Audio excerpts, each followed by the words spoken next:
Panahon nung ikay lumalaki, wala si Gabby. Mapangahas, sabi ko. I mean, it's a very difficult question. But how much love does he deserve?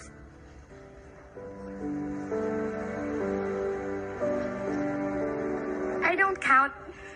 I don't count. Yung love unconditional yun eh. Papa ko siya. Kahit anong mangyari, kahit 13 years kami hindi nagkita, papa ko siya. So, I love him because he's my father. I'm looking at the ring.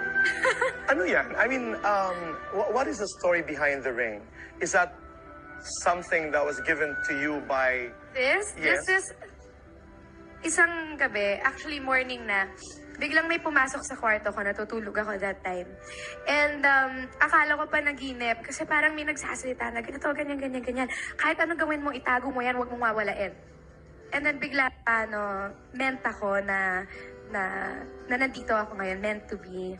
A wedding ring siya ng mom and papa ko.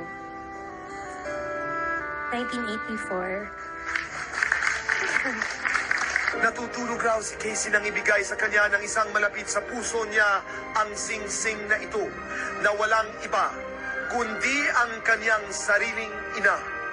Oo, ako. Si megastar Sharon Cuneta.